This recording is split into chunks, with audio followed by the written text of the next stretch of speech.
Samuel Eto'o-Fils ne veut pas entendre parler de magouille. L'ancien international camerounais a promis une gestion transparente. C'est à ça qu'il veut s'en tenir. La Fédération camerounaise de football, FECAFOOT, présidée par Samuel Eto'o-Fils, a reçu une subvention du championnat national de la part du gouvernement. Elle s'élève à 350 millions de francs CFA. La FECAFOOT a organisé un atelier de recyclage des journalistes sportifs et d'imprégnation. Il s'est achevé lundi le 27 juin 2022, occasion pour Samuel Eto'o-Fils de glisser quelques mots à la presse venue faire leur travail. Le président de la FECAFOOT a admis avoir reçu l'argent et remercié le Premier ministre Joseph Dion. Ils ont soutenu l'organisation du championnat, avec une dotation d'un montant de 350 millions de francs CFA. Pour la première fois de son histoire, la FECAFOOT rendra compte de l'utilisation de cet argent. Soyez-en sûrs, pendant ce mandat, il n'y aura pas d'alternative à la transparence, a garanti Samuel Eto'o-Fils. Bien-être des joueurs. S'il tient beaucoup à cœur à Samuel Eto'o-Fils.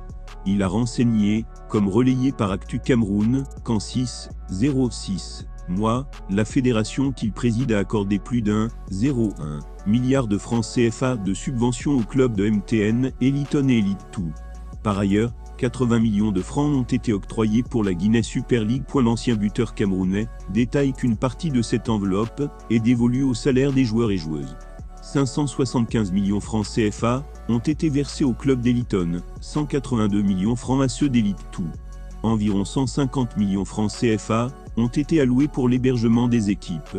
Pour ce qui concerne le football féminin, la FECAFOOT a déjà débloqué 63 millions de francs et 18 millions de francs pour soutenir les clubs du championnat de première division. Fraude fiscale. Eto'o tient le responsable de sa condamnation, le président de la Fédération camerounaise de football, FECAFOOT, Samuel Eto'o-Fils, est dans de beaux draps. L'ancien joueur du Real Madrid et du Football Club Barcelone est accusé et condamné à 22 mois de prison pour fraude fiscale lorsqu'il jouait encore en Espagne. La nouvelle secoue la toile et choque les observateurs depuis quelques heures.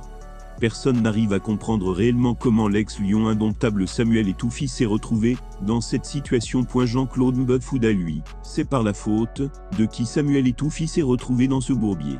Le journaliste camerounais en exil depuis des années du côté de l'Italie, pays dont il a obtenu la nationalité, avance que l'agent de Samuel Eto'o-Fils, qu'il a trahi. Samuel Eto'o-Fils est victime de son agent espagnol. La première victime de l'affaire ayant porté à la condamnation de Samuel Eto'o. Victime de la confiance d'un jeune homme envers son agent-manager. Je soutiens donc Samuel Eto'o-Fils, parce qu'il est camerounais, et notre meilleur ambassadeur dans le monde entier aujourd'hui.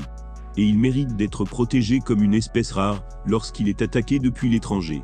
En refusant de voir en cette condamnation, une volonté d'écarter l'ambitieux président de la FECAFOOT de toutes les batailles pour la gestion du football mondial, CAF, et FIFA. Je soutiens Samuel Eto'o-Fils, parce qu'au moment de défait, il était un enfant.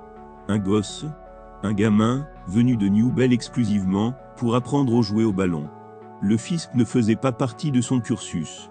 Que la justice espagnole demande donc des comptes à cet adulte espagnol, qui a bien profité de la candeur et de la naïveté d'un jeune garçon, sur qui pleuvaient des milliards, sans qu'ils n'en sussent d'où ils arrivaient. Nos disputes fraternelles ne doivent pas nous empêcher de nous défendre, et de nous soutenir face aux agressions étrangères. Tête haute. Samuel, va debout, et, jaloux de ta liberté, continue de travailler avec tes erreurs de jeune que je critique.